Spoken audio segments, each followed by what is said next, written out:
بسم اللہ الرحمن الرحیم نحمدہ ونصلی ونسلم علی رسولہ الکریم اما بعد۔ معزز سامعین اکرام، السلام علیکم ورحمۃ اللہ وبرکاتہ۔ باب العلم انواریہ ایجوکیشنل سوسائٹی و جامعہ انواریہ حیدرآباد انڈیا کے زیر اہتمام تفسیر مظہری کا سلسلہ وار درس جاری ہے۔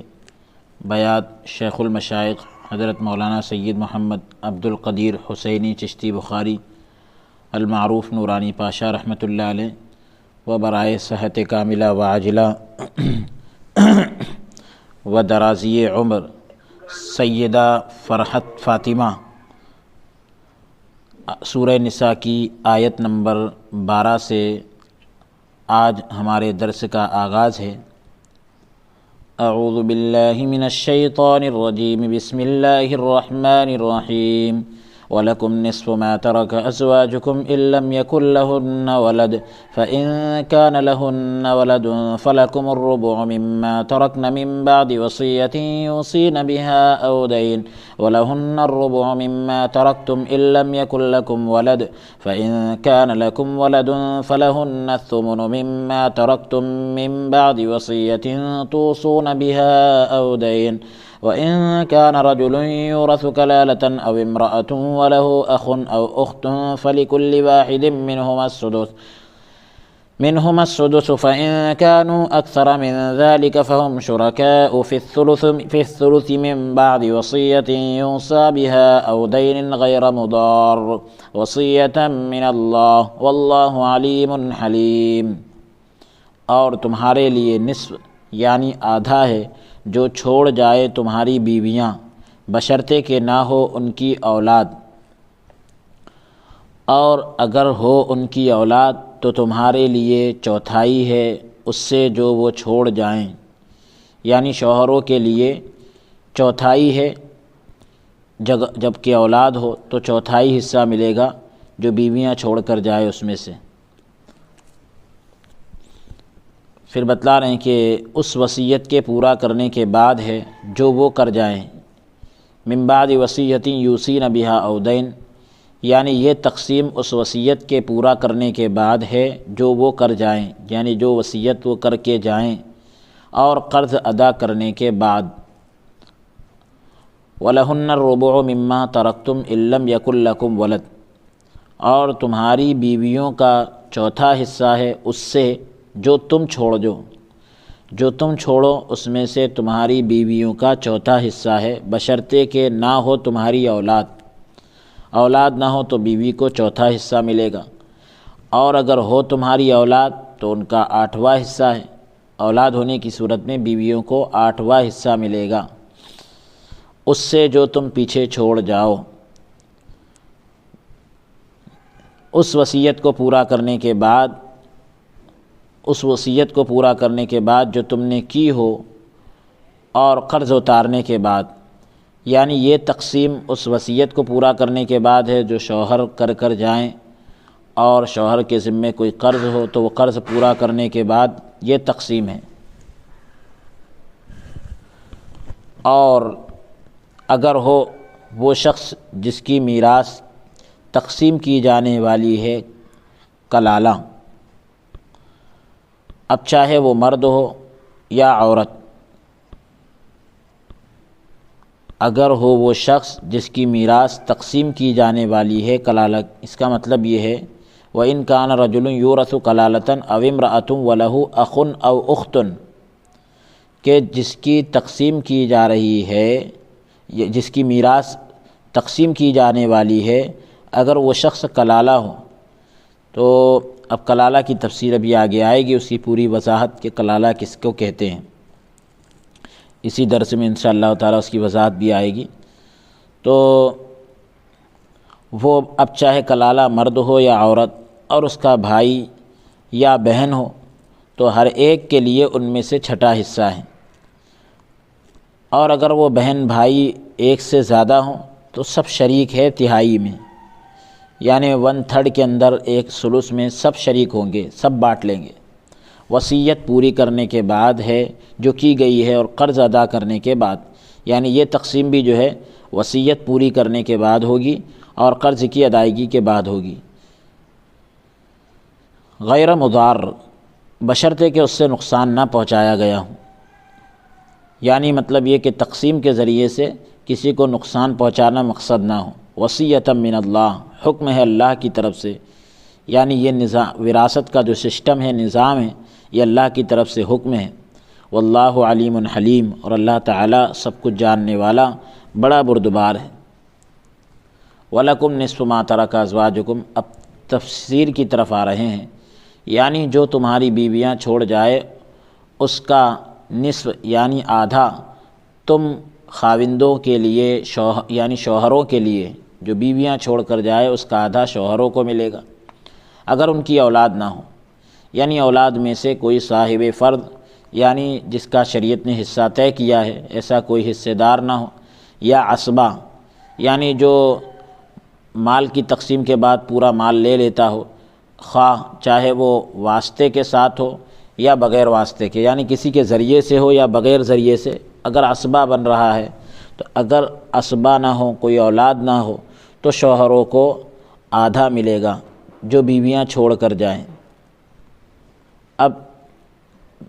پھر اس کے بعد بتلا رہے ہیں کہ بیویوں کا چوتھا حصہ ہے، اس میں سے جو شوہر چھوڑ کر جائے جبکہ اولاد نہ ہو، تو کہہ رہے ہیں کہ بیویوں کے لیے اب چاہے ایک ہو یا زیادہ، بیوی ایک ہو یا ایک سے زیادہ ہو، تو ان کو چوتھائی ملے گا، 1/4۔ پھر اس کے بعد اللہ تبارک و تعالیٰ نے آیت مبارکہ نازل فرمائی کہ بیویوں کا چوتھا حصہ ہے جبکہ اولاد نہ ہو، اور اگر اولاد ہو تو 8واں حصہ ہے، اور یہ جو تقسیم ہوگی تو وصیت کو پورا کرنے کے بعد اور قرض ادا کرنے کے بعد ہے۔ تو چوتھا حصہ ہوگا اگر تمہارا بیٹا یا پوتا نہ ہو، اگر تمہاری اولاد ہو تو انہیں 8واں حصہ دیا جائے گا، لیکن یہ حصہ جو ہے وصیت اور قرض کی ادائیگی کے بعد ہوگا۔ اسی طرح وہ عورت جسے طلاق رجعی دی گئی ہو، یعنی جس میں رجوع یعنی اس کو اپنے پاس واپس رکھنے کا حق حاصل ہو، ایسی طلاق اگر دی ہو شوہر نے تو وہ بھی وارث ہوگی،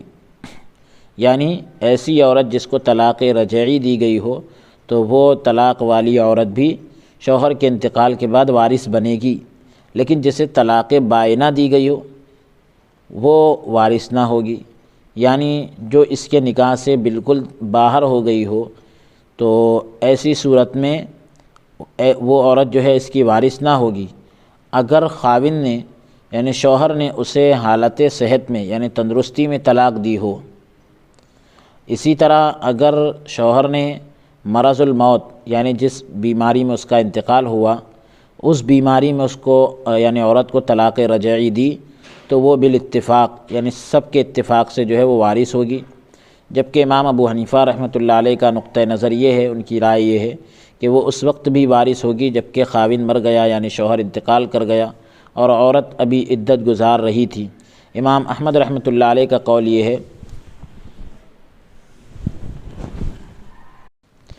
امام احمد رحمۃ اللہ علیہ کا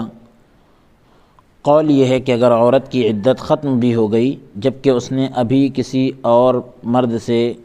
شادی نہیں کی اور خاوند مر گیا یعنی شوہر انتقال کر گیا، تب بھی وہ عورت وارث ہوگی۔ امام مالک رحمۃ اللہ علیہ فرماتے ہیں کہ اگر اس نے شادی کر بھی لی تب بھی وہ وارث بنے گی۔ امام شافعی رحمۃ اللہ علیہ کے مذہب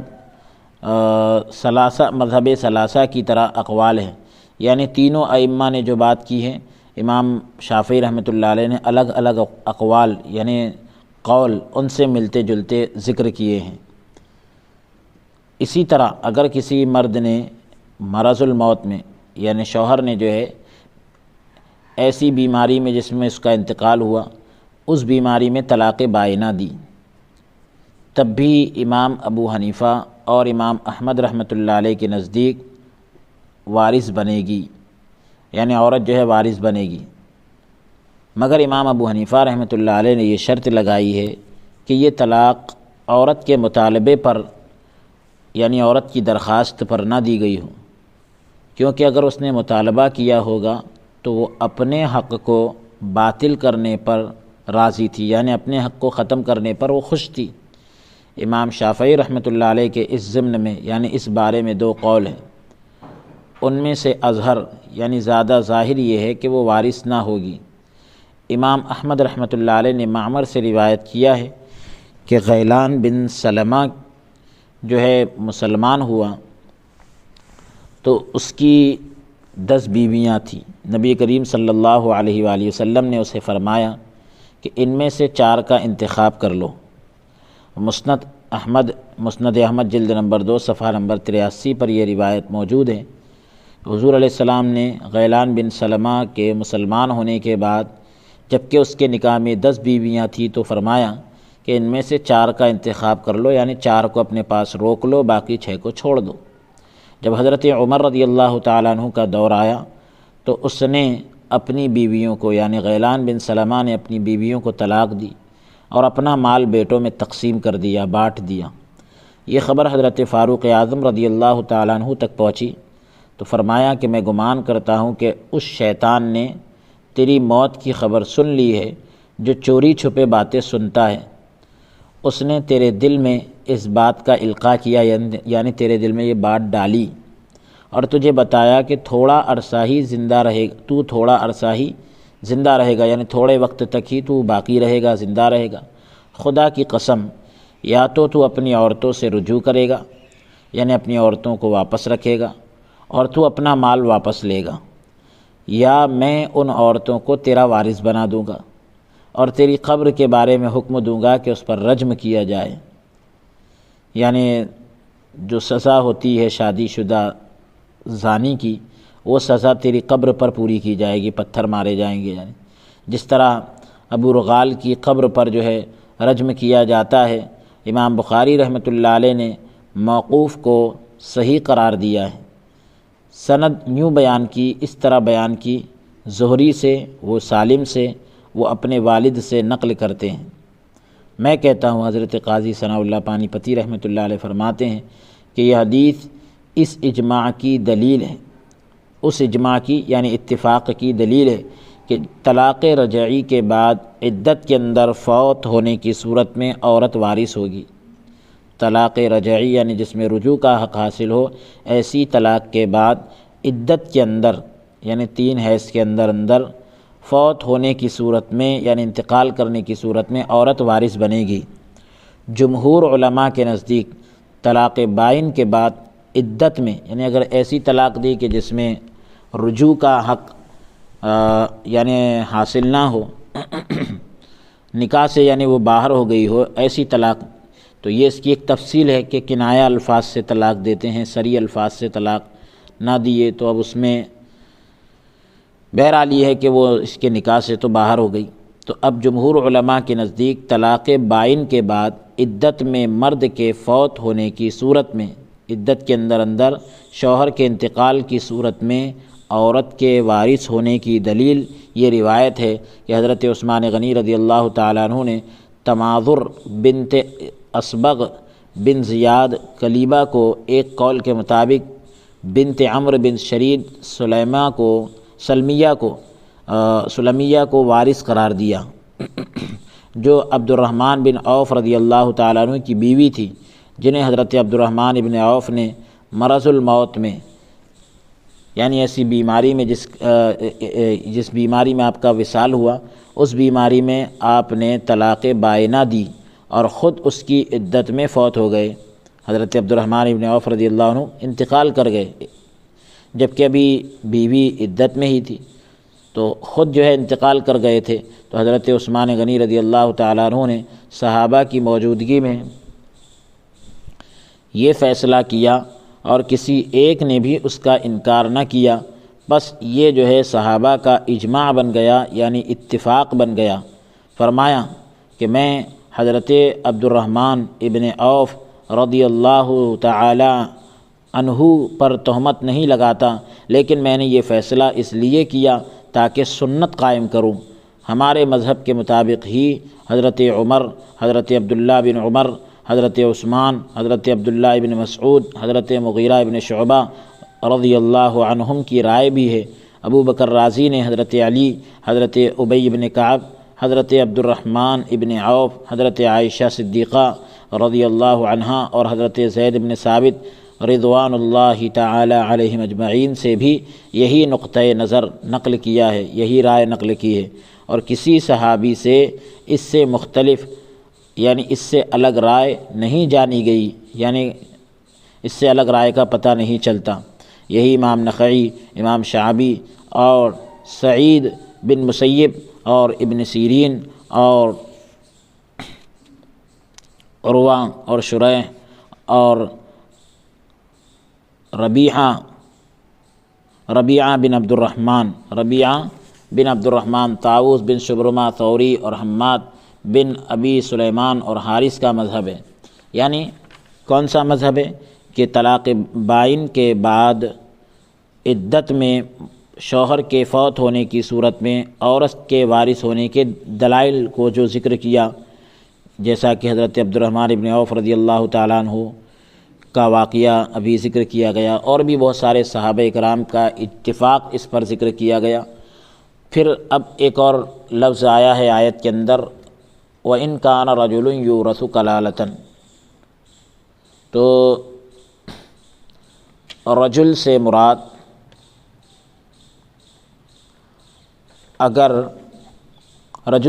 جو ہے یہاں پر میت یا وارث ہے، یعنی یا تو خود انتقال کرنے والا ہے یا انتقال کرنے والا جس کو وارث بنا کر چھوڑ جائے وہ مراد ہے۔ یورث جو ہے یہ فعل ہے اور رجل کی صفت ہے۔ اگر رجل سے مراد میت ہو تو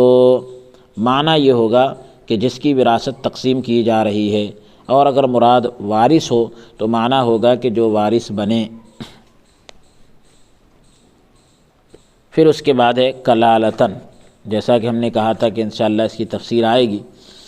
تو کلالتن یہ جو ہے کانا کی خبر بن رہا ہے، وَإِن کانا، تو یہ کانا مبتدا بنے گا اور اس کی خبر جو ہے کلالتن اس کی خبر بنے گی، یا اس کی خبر جو ہے یورثو ہے کانا کی خبر، اور کلالتن یورثو میں موجود ضمیر سے حال بن جائے گا۔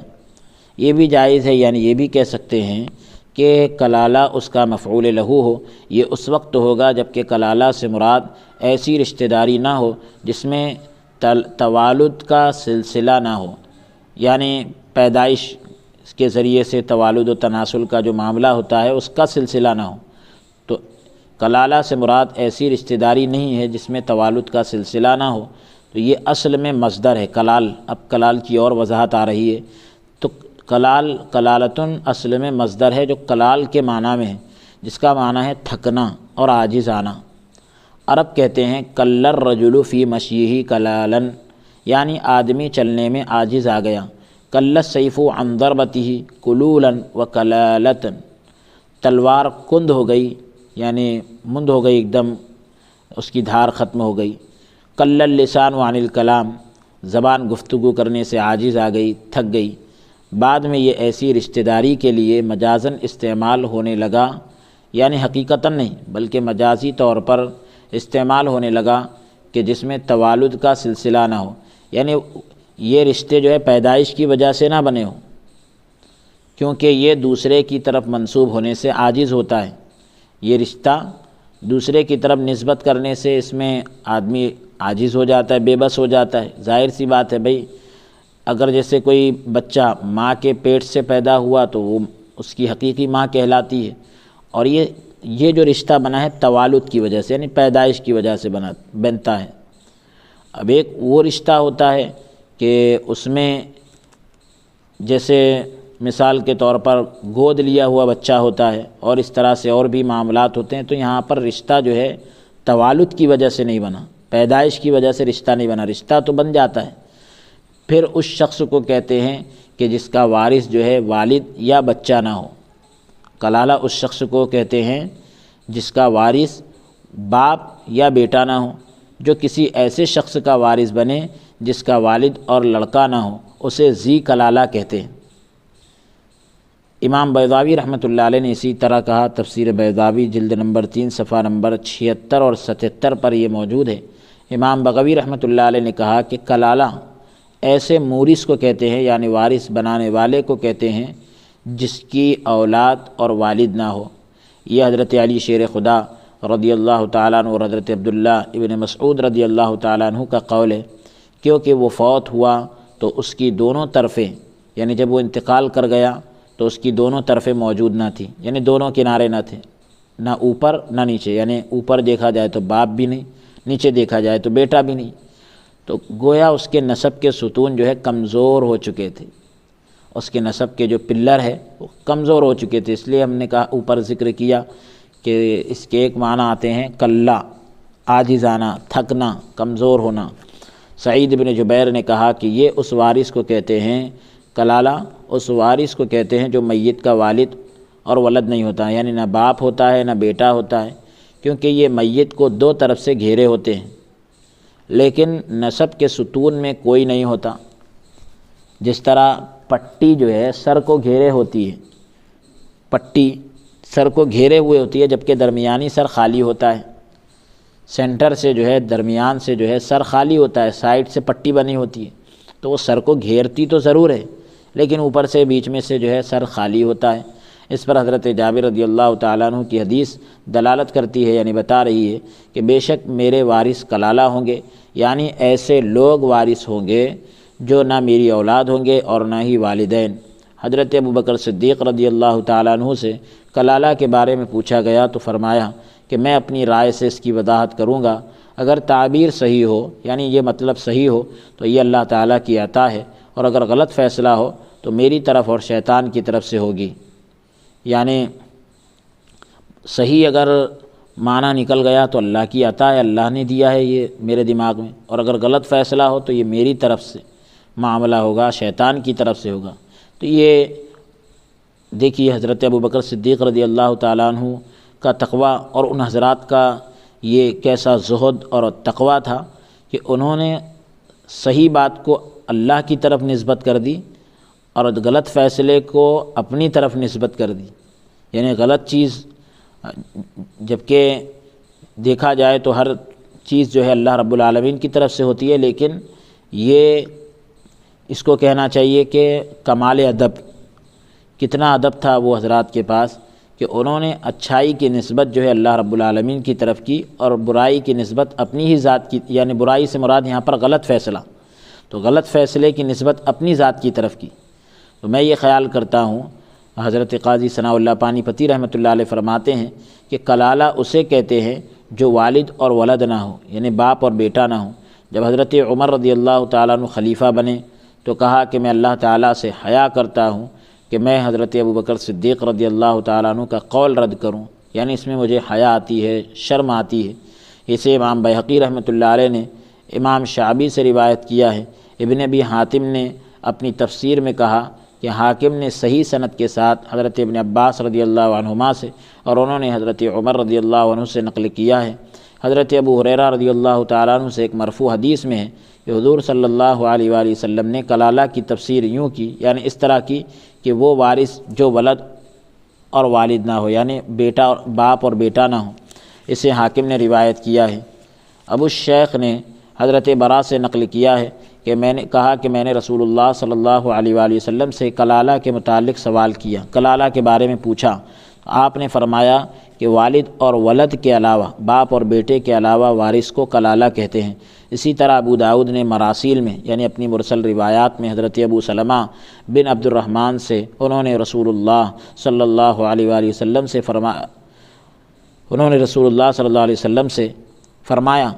یعنی حضور نے فرمایا کہ جو والد اور ولد نہ چھوڑے اس کے وارث کلالہ ہوتے ہیں۔ میں کہتا ہوں کہ کلالہ کی تفسیر میں والد اور ولد سے مراد اصول اور فروع کے مذکر ہیں، یعنی اوپر اور نیچے، اصول بولے تو باپ دادا،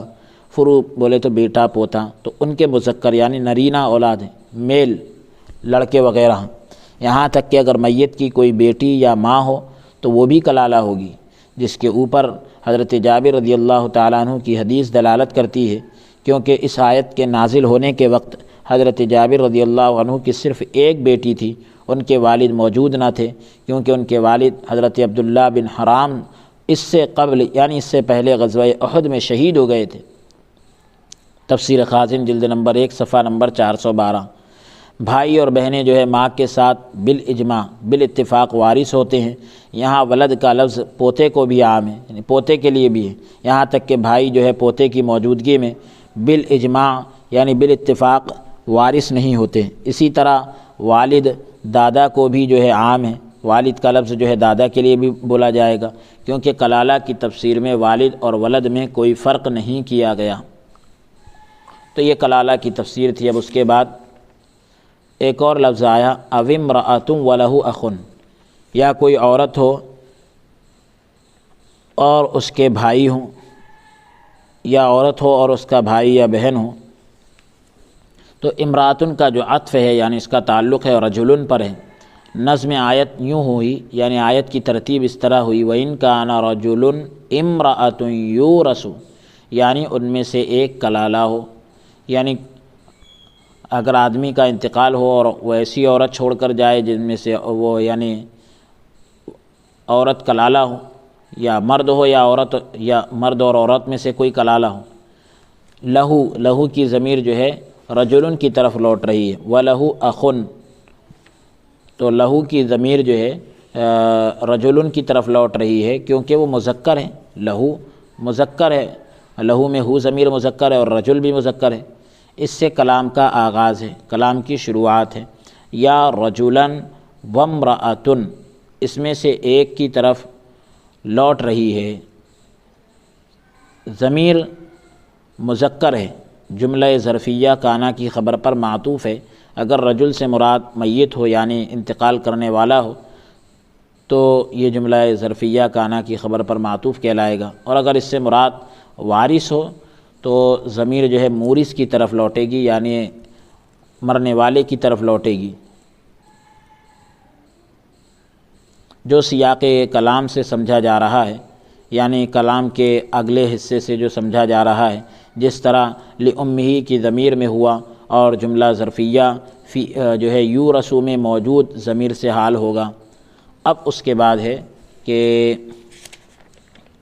فَلِكُلِّ وَاحِدٍ مِّنْهُمَا السُّدُسُ، ہر ایک کے لیے ان میں سے چھٹا حصہ ہوگا۔ اگر اس کا بھائی یا بہن ہو تو علماء کا اس بات پر اتفاق ہے کہ یہاں پر جو ہے اخن اور اخت سے مراد، وَلَهُ اخن او اخت، تو اخن اور اخت سے مراد یعنی بھائی یا بہن، تو اس سے مراد جو ہے ماں کی طرف سے بھائی اور بہن مراد ہے، جس پر حضرت ابی اور حضرت سعد بن ابی وقاص رضی اللہ تعالی عنہما کی قراءت دلالت کرتی ہے، یعنی اس کی گواہی دیتی ہے۔ امام بہقی رحمۃ اللہ علیہ نے روایت کیا ہے کہ بے شک سعد، تو راوی نے کہا کہ میں گمان کرتا ہوں کہ یہاں سعد سے مراد ابن ابی وقاص ہے، یعنی سعد ابن ابی وقاص ہے، تو آپ یوں تلاوت کرتے ہیں، آپ اس طرح تلاوت کرتے ہیں، حضرت سعد رضی اللہ عنہ اس طرح تلاوت کرتے ہیں، وَلَهُ أَخٌ أَوْ أُخْتٌ مِّنْ أُمٍّ، یعنی ان کا کوئی بھائی ہو یا بہن ہو ماں کی طرف سے۔ ابو بکر بن منذر نے بھی حضرت سعد رضی اللہ عنہ سے اسی طرح نقل کیا ہے۔ زمخشری نے آپ سے اور حضرت ابی بن کعب رضی اللہ عنہ سے اسی کے مثل بیان کیا ہے۔ ایک قول یہ کیا گیا ہے، ایک بات یہ بھی کہی گئی کہ حضرت ابن مسعود رضی اللہ تعالیٰ عنہ نے بھی اسی کے مثل یعنی اسی کے مانند قرات کی۔ حافظ ابن حجر رحمۃ اللہ علیہ نے کہا کہ میں اسے حضرت ابن مسعود رضی اللہ عنہ سے خیال نہیں کرتا۔ اس سے یہ بات ظاہر ہوتی ہے کہ قراءت غیر متواترہ پر عمل کرنا جائز ہوتا ہے۔ قراءت غیر متواترہ یعنی جو مشہور قراءت نہیں ہے، تسلسل کے ساتھ جو نہیں آ رہی ہے، تو اس پر بھی عمل کرنا جائز ہوتا ہے، جس طرح امام ابو حنیفہ رحمۃ اللہ علیہ کا نقطہ نظر ہے، ان کی رائے ہے، جبکہ اس کی سند صحیح ہو۔ قراءت غیر متواترہ ہو لیکن سند صحیح ہونا چاہیے، جبکہ امام شافعی رحمۃ اللہ علیہ نے اس سے مختلف رائے قائم کی ہیں، یعنی وہ قراءت غیر متواترہ کے جواز کے قائل نہیں ہیں۔ امام بغوی رحمۃ اللہ تعالیٰ علیہ نے کہا کہ حضرت ابو بکر صدیق رضی اللہ تعالیٰ عنہ نے اپنے خطبے میں ارشاد فرمایا کہ وہ آیت جو اللہ تعالیٰ نے سورہ نساء کے شروع میں فرائض یعنی میراث کے بیان کے متعلق نازل فرمائی، تو وہ ولد اور والد کے متعلق نازل فرمائی۔ سورہ نساء کے شروع میں جو آیت نازل ہوئی میراث کے بارے میں تو وہ باپ اور بیٹے کے بارے میں نازل ہوئی۔ دوسری آیت خاوند یعنی شوہر اور بیوی اور ماں کی طرف سے بھائیوں کے بارے میں نازل ہوئی، وہ آیت جس پر سورت کا اختتام ہے یعنی سورت مکمل ہو رہی ہے، وہ حقیقی بھائیوں اور حقیقی بہنوں کے بارے میں نازل ہوئی، یعنی سورہ نساء جہاں پر ختم ہو رہی ہے تو وہ بھی جو ہے اسی کے بارے میں نازل ہوئی۔ وہ آیت جس پر سورہ انفال کا اختتام ہے، سورہ انفال ختم ہو رہی ہے، وہ اللہ تبارک و تعالی نے اولی الارحام کے متعلق نازل فرمائی، یعنی جو اولی الارحام ہے تو ان کے بارے میں نازل فرمائی، بعضهم اولا ببعض فی کتاب اللہ، معالم التنزیل جلد نمبر 2 صفحہ نمبر 27۔ تمام علماء کا اس بات پر اتفاق ہے کہ ماں کی طرف سے جو اولاد ہوگی وہ صرف تیسرے حصے میں شریک ہوگی، کیونکہ آیت مبارکہ میں ذکر کیا گیا کہ وَلَهُ أَخٌ أَوْ أُخْتٌ فَلِكُلِّ وَاحِدٍ مِّنْهُمَا السُّدُسُ فَإِنْ كَانُوا أَكْثَرَ مِنْ ذَلِكَ فَهُمْ شُرَكَاءُ فِي الثُّلُثِ، یعنی بھائی بہن ایک سے زیادہ ہو تو سب جو ہے تہائی میں شریک ہوں گے۔ تو تمام علماء کا اس بات پر اتفاق ہے کہ ماں کی طرف سے جو اولاد ہوگی وہ صرف تیسرے حصے میں شریک ہوگی، حصے دار ہوگی، جبکہ جب ان کی تعداد 2 یا 2 سے زیادہ ہو، اب وہ مذکر ہو یا مؤنث ہو، وہ استحقاق اور تقسیم میں برابر ہوں گے، یعنی مستحق ہونے میں اور تقسیم کے اندر سب برابر ہوں گے۔ علماء نے مسئلہ حماریہ میں اختلاف کیا ہے۔ اب مسئلہ حماریہ کیا ہے؟ اس کی صورت یہ ہے کہ جب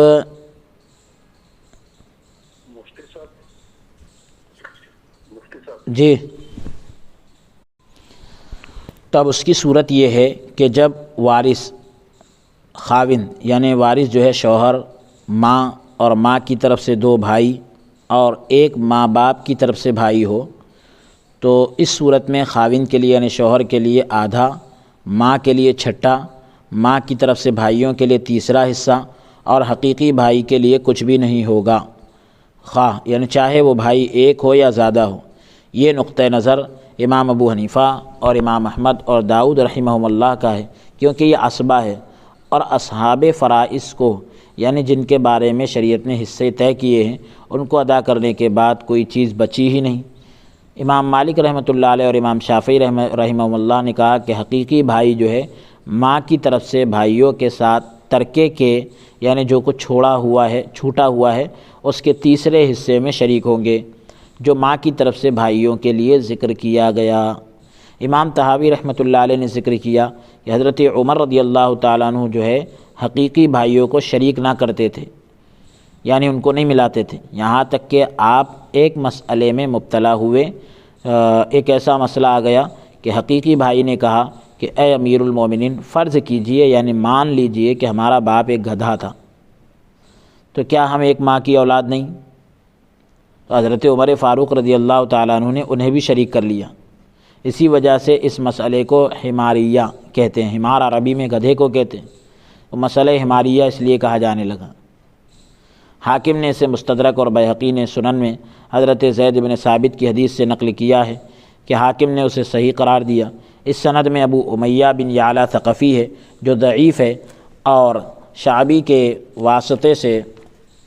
حضرت عمر رضی اللہ تعالیٰ عنہ، حضرت علی اور حضرت زید بن ثابت رضی اللہ عنہم سے نقل کیا ہے کہ باپ نے تو ان کے قرب میں اضافہ کیا ہے، ان کے قریب ہونے میں اور اضافہ ہی کیا ہے۔ دارقطنی نے وہب بن منبہ کے واسطے سے مسعود بن حکم ثقفی نے سے نقل کیا ہے کہ حضرت عمر رضی اللہ عنہ کے پاس ایک عورت کے بارے میں مسئلہ پیش ہوا جس نے اپنے پیچھے اپنا شوہر، ماں اور ماں کی طرف سے بھائی اور باپ کی طرف سے بھائی چھوڑے تھے۔ آپ نے جو ہے ماں کی طرف سے جو بھائی تھے تو ان کو حقیقی بھائیوں کے ساتھ شریک کر لیا، ملا لیا، یعنی ماں کی طرف سے جو بھائی تھے ان کے کو جو حصہ دیا اس میں جو ہے حقیقی بھائیوں کو بھی ملا لیا۔ ایک آدمی نے سوال کیا کہ آپ نے فلاں سال ان کو شریک نہیں کیا تھا، تو آپ نے فرمایا کہ وہ اسی طرح رہے گا جو ہم نے فیصلہ کیا تھا، یعنی اب اس کو جو دے دیے اور یہ بھی اسی طرح رہے گا جس طرح ہم نے فیصلہ کیا، یعنی اس کو جو دیے وہ بھی برقرار رہے گا۔ اسے عبدالرزاق نے نقل کیا ہے، بیہقی نے ابن مبارک کے واسطے سے معمر سے نقل کیا، لیکن کہا کہ حکم سے وہ حضرت ابن مسعود سے نقل کرتے ہیں، نسائی نے اسے صائب قرار دیا، درست قرار دیا۔ بیہقی نے بھی یہی نقل کیا ہے کہ حضرت عمر رضی اللہ عنہ نے جو ہے بھائیوں کو شریک کیا، اور حضرت علی شیر خدا رضی اللہ عنہ نے شریک نہیں کیا، یعنی بھائیوں کو نہیں ملایا۔ مسئلہ، ماں کی جو اولاد ہے، حقیقی بچے اور پوتے باپ اور دادا کے ساتھ بالاتفاق ساقط ہو جاتی ہے، یعنی ان کا حصہ ختم ہو جاتا ہے ماں کی اولاد کا، تو باپ دادا کے ساتھ یہ ساقط ہو جائیں گے۔ اختلاف اس میں ہے کہ کیا دادا کی موجودگی میں اللاتی بھائی، یعنی باپ کی طرف سے جو بھائی بن رہے ہیں، یا حقیقی بھائی ساقط ہوں گے یا نہیں۔ جس طرح یہ بحث پہلے گزر چکی ہے، تو قیاس کا تقاضا تو یہ ہے، عقل تو یہ کہہ رہی ہے کہ ماں کی موجودگی میں اخیافی بھائی ساقط ہو، ماں کے ہوتے ہوئے ماں کی طرف سے جو بھائی ہے وہ ساقط ہو جانا چاہیے، کیونکہ جو فرد، جو شخص جو ہے میت تک رشتے کا ذریعہ ہو، مرنے والے تک رشتے کا جو شخص ذریعہ بن رہا ہے، وسیلہ بن رہا ہے، اگر وہ خود موجود ہے تو دوسرے افراد ساقط ہو جائیں گے، دوسرے لوگ خود بخود یعنی ان کا حصہ ختم ہوگا۔ لیکن ہم نے اجماع کی وجہ سے قیاس کو چھوڑا، یعنی اتفاق جس چیز پر ہوا تو وہاں اس کی وجہ سے اب ہم نے اندازے کو اور قیاس کو چھوڑ دیا، اور اس لیے بھی کہ ماں جو ہے تمام مال کی یعنی پورے مال کی وارث نہیں بنتی۔ پھر اس کے بعد ہے یوصا بہا او دین، کہ غیر مضار، اس کے بعد ایک لفظ آیا تو ابن کثیر اور ابن عامر اور عاصم نے صاد کے فتحہ کے ساتھ یعنی صاد کے زبر کے ساتھ فعل مجہول کا صیغہ پڑھا ہے، جبکہ باقی قراء سے صاد کے کسرہ یعنی زیر کے ساتھ معروف کا صیغہ پڑھا ہے، یعنی یوسی پڑھا ہے۔ تو جس نے یوسی کو معروف کا صیغہ پڑھا ہے یعنی یوسی پڑھا ہے، تو اس نے غیر مضار کو اس کے فاعل سے حال پڑھا ہے۔ جنہوں نے اسے مجہول کا صیغہ پڑھا یعنی یوسا پڑھا ہے، تو یہ اس صورت میں جو ہے یہ اس فعل مضمر کے یعنی پوشیدہ فعل کے فاعل سے حال ہوگا جس پر یہ کلام دلالت کرتی ہے، یعنی یہ کلام جس کو بتا رہا ہے، کیونکہ فعل مجہول فعل معروف پر دلالت کرتا ہے، فعل مجہول فعل معروف کو بتاتا ہے، یعنی وصیت میں تیسرے حصے سے زیادہ کی وصیت کر کے وہ ورثہ کو نقصان پہنچانے والا نہ ہو، وارثین کو نقصان پہنچانے والا نہ ہو، تیسرے حصے سے زیادہ کی وصیت کر کے، یا جھوٹا اقرار کر کے نقصان پہنچانے والا نہ ہو،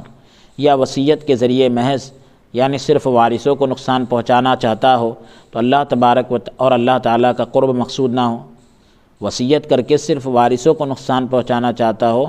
اور اللہ تعالیٰ کی رضا اور اللہ کا قرب مقصد نہ ہو، تو پھر ظاہر سی بات ہے اس کو کہا گیا غیر مضار، نقصان پہنچانے والا نہ ہو۔ حضرت ابو ہریرہ رضی اللہ تعالیٰ عنہ سے روایت ہے کہ رسول اللہ صلی اللہ علیہ وسلم نے فرمایا کہ بے شک ایک مرد اور عورت 60 سال تک اللہ تعالیٰ کی اطاعت کرتے رہتے ہیں، فرمانبرداری کرتے رہتے ہیں، پھر ان کی موت کا وقت قریب ہوتا ہے تو وہ وصیت کر کے نقصان پہنچاتے ہیں تو ان کے لیے جہنم کی آگ ثابت ہو جاتی ہے۔ پھر حضرت ابو ہریرہ رضی اللہ تعالیٰ عنہ نے یہ آیت پڑھی من بعد وصیۃ یوصی بہا او دین غیر مضار،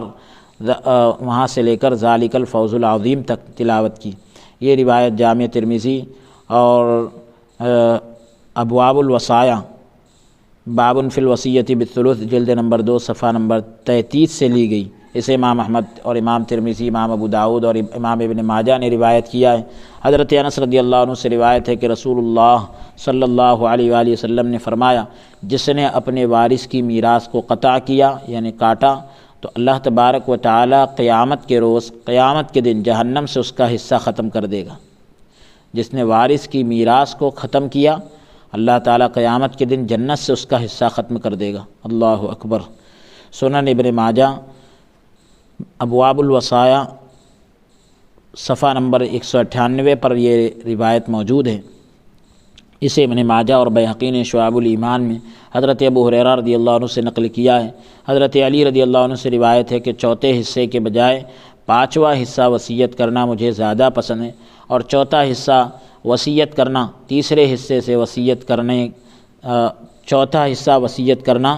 تیسرے حصے سے وصیت کرنے سے مجھے زیادہ پسند ہے۔ اسے بیہقی نے روایت کیا ہے۔ حضرت ابن عباس رضی اللہ عنہما سے روایت ہے کہ وہ آدمی جو 5ویں حصے کی وصیت کرتا ہے وہ چوتھے حصے کی وصیت کرنے سے بہتر ہے۔ فائدہ: اللہ تبارک و تعالیٰ نے یہاں وصیت اور دین کو غیر مضار کی قید کے ساتھ مقید کیا ہے، یعنی قید کر دیا کہ قرض اور وصیت کا معاملہ ایسا ہو کہ اس میں نقصان پہنچانا مقصد نہ ہو، جبکہ سابقہ میں یعنی اس سے پہلے کوئی قید نہیں تھی۔ وصیت کی ادائیگی کے بعد، قرض کی ادائیگی کے بعد صرف اتنا ہی تھا، لیکن یہاں پر غیر مضار کا لفظ ذکر کیا کہ نقصان پہنچانے والا نہ ہو، شرط یہ ہے، مطلب شرط لگا دی۔ تو وجہ کیا ہے؟ جبکہ یہ سب جو ہے معتبر اور ضروری ہے، اس سے پہلے جو ذکر کیے گئے وہ بھی ضروری ہے۔ تو اس کی وجہ یہ ہے کہ ولادت کی رشتہ داری اور زوجیت کا حسن معاملہ، یعنی جو پیدائش کی وجہ سے جو رشتے بنتے ہیں، شادی کے ذریعے سے جو رشتے بنتے ہیں، اس میں اچھا معاملہ تو عام طور پر نقصان پہنچانے سے مانع ہوتا ہے، یعنی رکاوٹ بنتا ہے۔ بھئی خون کا رشتہ ہے تو آدمی پھر کیوں نقصان پہنچائے گا؟ جبکہ اخیافی رشتے میں قرابت قربت کم ہوتی ہے، یعنی جس میں خون کا رشتہ نہیں ہوتا، جو ہمارے حقیقی بھائی بہن نہیں ہوتے، تو وہاں پر جو ہے یعنی خون کا رشتہ نہیں ہوتا، بلکہ یہ ہوتا ہے کہ جیسے ایک عورت ہے، وہ پہلے کسی اور کے نکاح میں تھی، اب اس سے اس کو اولاد تھی، اب اس نے دوسرے شوہر سے نکاح کیا، تو اب جب دوسرے شوہر سے نکاح کیا ہے اس نے، تو دوسرے شوہر کے جو بچے ہیں اور پہلے والے جو شوہر کے بچے ہیں، تو یہ آپس میں خون کا رشتہ نہیں ہوتا، ان میں بھائی ضرور ہوتے ہیں لیکن خونی رشتہ نہیں ہوتا۔ تو اب نقصان پہنچانے کا ڈر ہو سکتا ہے کیونکہ قربت کم ہے، اس لیے اللہ تبارک و تعالیٰ نے اس کے ساتھ اسے مقید کیا، یعنی قید کر دیا غیر مضار، یعنی نقصان پہنچانے کا معاملہ نہ ہو۔ فصل، ایک فصل ذکر کر رہے ہیں کہ وصیت کی کئی صورتیں ہیں۔ پہلی صورت واجب، دوسری صورت مندوب، اور تیسری صورت مباح، اور چوتھی صورت حرام، پانچویں صورت مکروہ ہے۔ جس آدمی کے ذمے قرض، زکوٰۃ، نذر، حج، فوت شدہ یعنی چھوٹی ہوئی نماز اور چھوٹے ہوئے روزے ہو، تو اس پر واجب ہے کہ وہ اپنے اوپر فرض کے بارے میں وصیت کر جائے، نماز اور روزے کے بارے میں اپنے مال سے فدیے کی وصیت کرے، یعنی ایک نماز کا فدیہ ایک صدقہ فطر کی مقدار ہوتا ہے۔ قرضے سے اس کے پورے مال سے، قرضے جو ہے اس کے پورے مال سے ادا کیے جائیں۔ سب سے پہلے وہ قرضے ادا کیے جائیں گے جن کے اسباب معروف ہوں گے، یعنی جن کی وجہ جو ہے بالکل معروف ہوگی، سمجھی جا رہی ہوگی۔ یہ امام ابو حنیفہ رحمۃ اللہ علیہ کا نقطہ نظر ہے۔ امام شافعی رحمۃ اللہ علیہ کا نقطہ نظر یہ ہے کہ جن قرضوں کے اسباب معروف ہوں اور جن کے اسباب معروف نہ ہوں، دونوں کو برابر حیثیت حاصل ہوگی، یعنی قرضہ تو قرضہ ہے چاہے وجہ کوئی بھی ہو، اور قرض کے علاوہ جو ذمے میں ہوگا اس کو مال کے تیسرے حصے سے پورا کیا جائے گا۔ یہ جائز نہیں کہ اور اس جیسی وصیت کو مہمل چھوڑ دیا جائے گا، یعنی بیکار چھوڑ دیا جائے گا، یوں ہی چھوڑ دیا جائے گا۔ حضرت عبداللہ ابن عمر رضی اللہ عنہما سے روایت ہے کہ رسول اللہ صلی اللہ علیہ وآلہ وسلم نے فرمایا، کسی مسلمان پر کوئی حق ہو اور اس کے پاس کوئی ایسی چیز بھی ہو جس میں وہ وصیت کر سکتا ہے، تو وہ 2 راتیں بھی نہ گزارے مگر اس حال میں کہ وہ وصیت اس کے پاس لکھی ہوئی ہو۔ متفق علیہ۔ صحیح مسلم جلد نمبر 2 صفحہ نمبر 38 اور 39 پر یہ روایت موجود ہے۔ امام مسلم کی روایت میں 3 راتوں کا ذکر ہے، اور جس پر کسی کا کوئی حق نہ ہو اس کے لیے مستحب یہ ہے کہ وہ تیسرے حصے سے کم میں صدقے کی وصیت کرے، تیسرے حصے سے کم میں صدقے کی وصیت کرے، 10ویں حصے، 5ویں حصے یا چوتھائی حصے کی وصیت کرے۔ تاہم یعنی ساتھ ہی اگر ورثہ یعنی وارثین جو ہے غنی ہو، مالدار ہوں، تو اسے تیسرے حصے کی وصیت کرنا بھی جائز ہے، جس طرح پہلی احادیث میں گزر چکا ہے۔ اگر وہ ورثہ فقیر ہو تو یعنی محتاج ہو تو پھر وصیت کرنا مکروہ تنزیہی ہے، اور وصیت کو ترک کرنا یعنی چھوڑ دینا زیادہ بہتر ہے، کیونکہ اس میں قریبی پر صدقے کی صورت ہوتی ہے۔ قریبی پر صدقہ کرنے کی صورت لازم آتی ہے۔ رسول اللہ صلی اللہ علیہ وسلم نے فرمایا مسکین پر صدقہ صرف صدقہ ہے، اور رشتہ دار پر صدقہ بھی ہے اور صلہ رحمی بھی ہے، یعنی ڈبل ثواب ہے۔ جامع ترمذی جلد نمبر 1 صفحہ نمبر 83 سے یہ روایت لی گئی۔ اسے امام احمد اور امام ترمذی امام ابن ماجہ اور دارمی نے روایت کیا ہے۔ ایسی وصیت حرام ہے، کیونکہ اوپر ذکر کیا گیا نا کہ وصیت حرام بھی ہوتی ہے۔ ایسی وصیت حرام ہے جس میں وارثوں کو ضرر یعنی نقصان ہو، یا انہیں نقصان پہنچانے کا قصد یعنی ارادہ کیا گیا ہو۔ پھر اس کے بعد ہے وصیۃ من اللہ، تو یہ جو ہے مفعول مطلق ہے اور تاکید کے لیے آیا ہے، یعنی تقدیر کلام اس طرح ہوگی یوصیکم وصیۃً، اللہ تمہیں ایسی وصیت کرتا ہے، یا یہ غیر مضار سے مفعول بہ کے طور پر منصوب ہے، یعنی اللہ تعالیٰ کی طرف سے جو حکم ہے اس کو نقصان نہ پہنچایا جائے، یعنی ثلث سے زیادہ 1/3 سے زیادہ کی وصیت کر کے، یا اولاد اور ازواج اور یعنی بیویاں اور اقارب یعنی قریبی رشتہ داروں کے حق میں وصیت میں اسراف کر کے، یعنی حد سے زیادتی کر کے، یا جھوٹے اقرار کے ذریعے۔ واللہ علیم حلیم، کہ جو نقصان پہنچائے اسے اور دوسری چیزوں سے، یعنی جو نقصان پہنچائے اس سے اور دوسری چیزوں سے اللہ تبارک و تعالیٰ آگاہ ہے، باخبر ہے، اور وہ جلدی سزا نہیں دیتا، سزا دے گا لیکن جلدی سزا نہیں دے گا۔ یہ اللہ تعالیٰ کی صفت حلیم ہے، اس کو یہاں ذکر کیے۔ آج کے سلسلہ درس کو یہیں موقوف کرتے ہیں۔ اللہ عز و جل ہم سب کو قرآن پاک کے احکام کو سمجھ کر پڑھنے اور اس پر عمل کرنے کی توفیق عطا فرمائے، اور اس ادارے کے تمام ذمہ داران اراکین کو اجر عظیم عطا فرمائیں، اور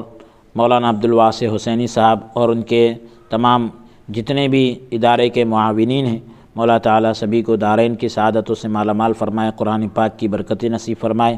تفسیر مظہری کا جو سلسلہ وار درس